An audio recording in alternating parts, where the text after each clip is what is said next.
Over the past several years, I've tried selling snacks illegally at school, day trading options, drop shipping random products, and even starting my own luxury clothing brand. Somehow, the only person who consistently made money from any of these businesses was probably Fiverr. I've made money, lost money, convinced myself I was a trading genius, and even changed my entire phone to black and white because I thought it would make me a better investor. Spoiler alert, it did not. Today I'm cooking steak bites, mashed potatoes, asparagus, and garlic bread with my sister. I want to talk about every single side hustle I've tried, why most of them failed, and how much money I've lost, and why I'm still trying to build another one today. From around the ages of 14 to now, which I'm 23 now, I was always watching YouTube videos about finance, investing, side hustles, and different ways to make money without having to work for somebody else. You already know the type of videos I'm talking about, how I made a $10,000 in a week. This side hustle will make students rich this summer. Make money while you sleep with absolutely no experience. These are all the dumb titles that you see online. And because I was young, I believed damn near all of them.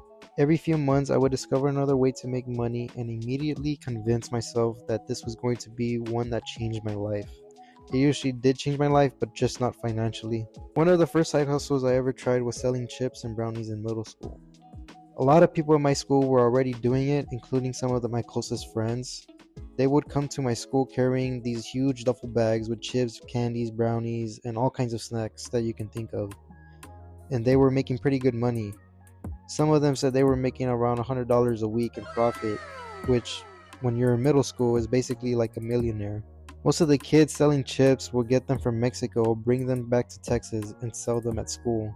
For context, I grew up only about 10 to 15 minutes away from the border, so going back and forth was a normal thing for a lot of families. The chips were usually sold for $1, and the homemade brownies were around $2 at school. The problem was the selling food at school was definitely not allowed. Almost every morning during the early announcements, the principal or counselors over the intercom would say that anybody caught selling snacks would get in trouble and have all their stuff confiscated. But people kept doing it anyway, and naturally I thought, well, everybody else is making money, I might as well try it too. I didn't want to go to Mexico to buy the chips because as a kid I was scared of going over there. My parents would tell me stories about kidnappings, the cartel, and all the dangerous shit that happening across the border. So I came up with the best alternative business strategy, Sam's Club. I bought one of those variety boxes of chips from Sam's, put everything in duffel bags, and planned to make the brownies at home too. Unfortunately, I didn't have all the ingredients for the brownies, so I told myself I would do those the following week and hopefully the chips business takes off.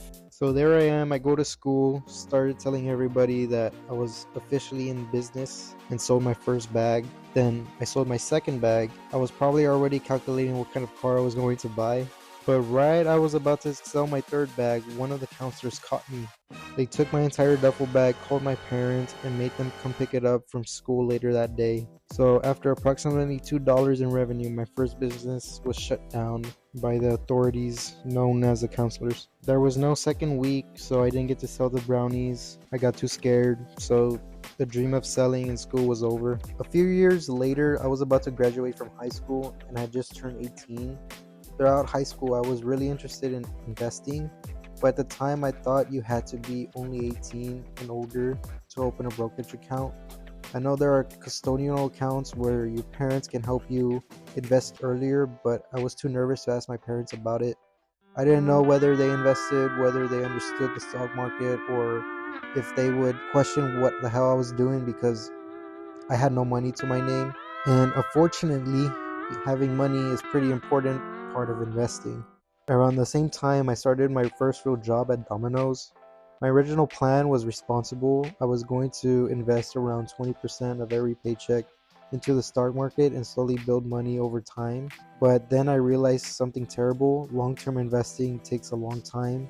I would go online and look at a compound interest calculator and think, you mean I have to wait 30 years to become a millionaire? Fuck that.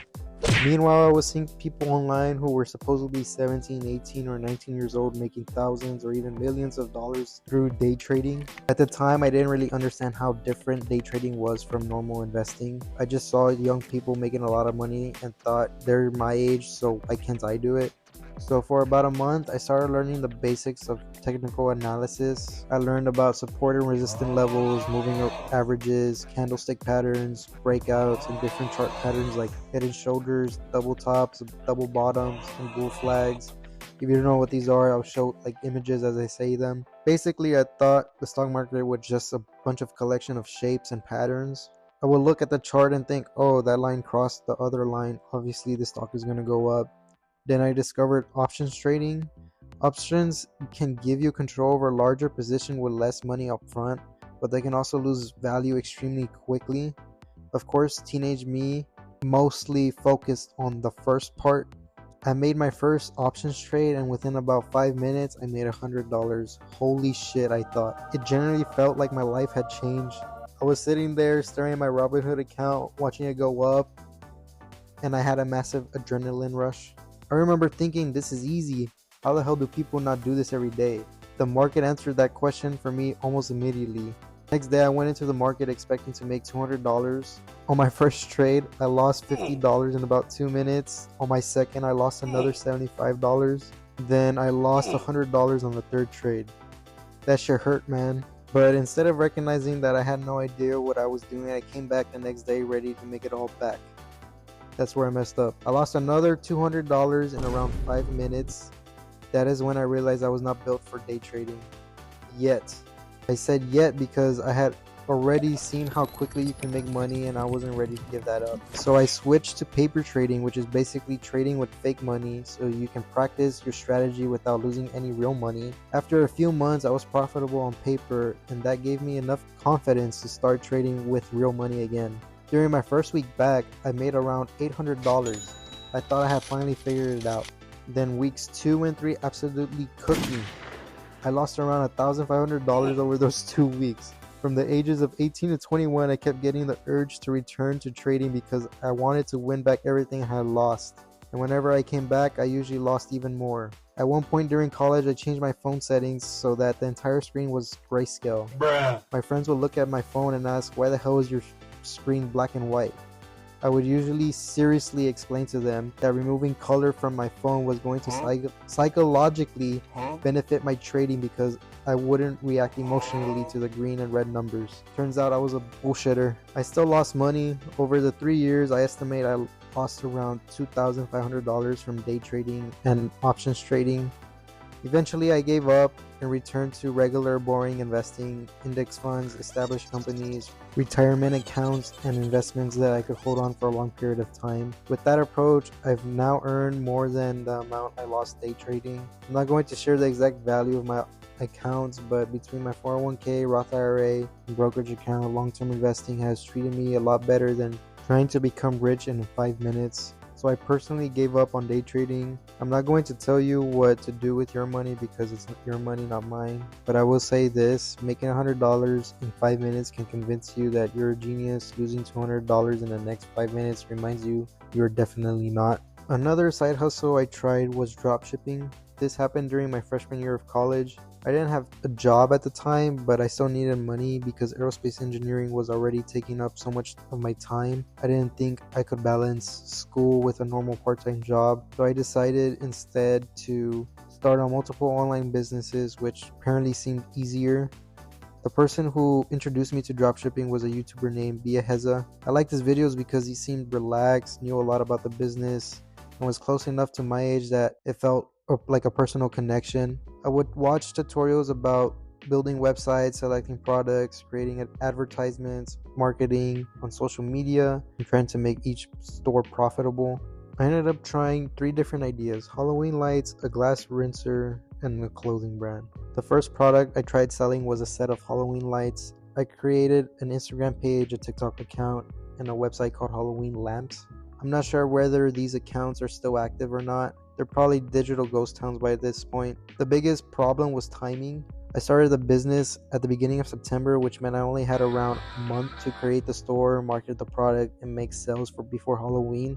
I also didn't know how to edit videos at that time, and I didn't want to spend time learning, so naturally I paid somebody on Fiverr to create the advertisements for me. I paid for the store website, the ad, Facebook advertising, and shipping. Altogether, I spent around $350. The store generated approximately $650 in revenue, which meant I made around $300 in profit. That was technically a successful store, but I have to completely be honest about why it succeeded. My mom was the actual marketing genius. She told our entire family tree, her coworkers, her friends, and probably random people at the grocery store about my business. Around 80% of my customers were family members or people who knew my mom. The other remaining 20% were actual strangers.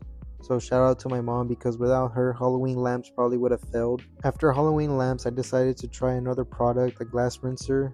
It's one of those devices that sprays water upward to clean inside the glasses and cups. This time I wanted to do more of the work myself. I created the website, Instagram, TikTok, and advertisements without hiring as much outside help. I decided not to promote it heavily on my personal accounts or ask my mom to make it again. I didn't want to feel like I was constantly trying to make a quick buck from my family or friends. Unfortunately, without the family marketing network, I made exactly 0 sales, not one. I spent around $250 setting everything up, realized nobody wanted to buy it from me, and shut the store down. So the Halloween store made approximately $300 and the glass rinser lost approximately $250. At that point, I made around $50 between the two stores, which is a lot of work for what was basically one shift at Domino's. My final dropshipping idea was starting a luxury clothing brand. I wanted to compete with the companies of the high-end market like Gucci, Versace, Louis Vuitton. The problem was that I didn't think of my first name Preston or my last name Alvarez sounded fancy enough for a luxury fashion company, so I used my middle name Evian. I paid somebody on Fiverr to create shirts designs, but I didn't really like what they made. Then I tried designing the shirts myself. Somehow that made mine look even worse. But by that point, I had already paid for the website and the Fiverr designs, and so I put everything on a store anyway. I created picture advertisements because I didn't have any physical samples of the shirts. Ran the ads and we waited for orders to come in. They did not. The entire thing flopped and I lost around $150. I also started thinking about what would happen if the brand somehow became successful. There was already a pretty famous water company called Evian, and I was worried I would eventually receive some type of trademark complaint or legal threat.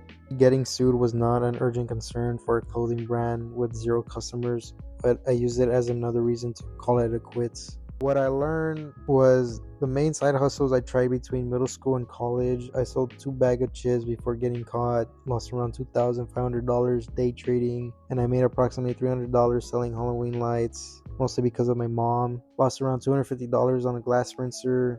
Lost another $150 trying to make a luxury clothing brand. Looking back, I don't necessarily regret trying any of these. Losing money sucked, obviously, but every attempt taught me something new. Selling chips taught me that a business can disappear very quickly when the school administration confiscated my stuff. Day trading taught me that early success can sometimes be the worst thing that happens to you because it makes you believe you know more than you actually do. Dropshipping taught me that creating a website is not the same as creating a real business. And the clothing brand taught me that paying somebody on Fiverr doesn't automatically turn an idea into Gucci. A lot of these side hustles failed because I focused too much on how much money I could potentially make and not enough on whether I had the skills, patience, audience, or interest needed to keep doing them. I wanted the results without fully understanding the work behind it.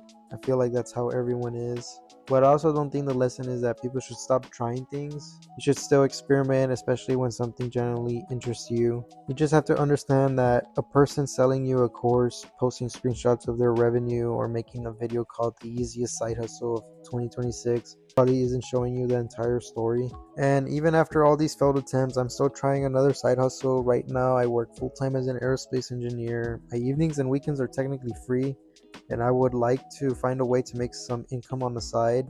My actual goal is to see whether I can turn YouTube into that second source of income.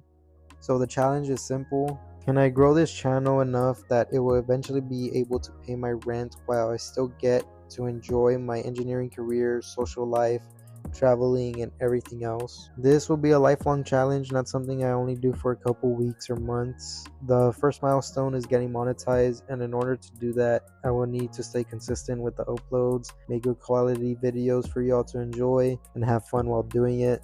I've already tried YouTube before and disappeared for several months, as you can probably tell from this channel. Now I've come back knowing that this is going to require a lot more consistency than any of the side hustles I ever tried in the past. I'm not monetized yet, so this will not be easy. There is no Fiverr freelancer who can magically build the entire channel for me. My mom probably can't convince the entire family tree to watch every 20-minute video. And I definitely can't stare at a chart for 5 minutes and suddenly become profitable. This one is going to take some time for sure. But after everything else I've tried, I want to document what happens honestly, whether it succeeds, fails, or becomes another video like this one a few weeks, months, or years from now. So subscribe, like, and leave a comment if you want to follow my YouTube journey. I plan to start small by uploading once a week. For anyone new to my content, it's relatively simple. I usually have footage myself cooking in the background while I tell a story, add memes and funny sound effects, go on a rant, or just yap to y'all about my life and interest. We'll see whether YouTube can actually become my side hustle or maybe even my full-time job in 5 years from now. And let me know in the comments what side hustles you've tried, how much money you've made, or how badly it cooked you. But thanks again, and I'll see y'all later.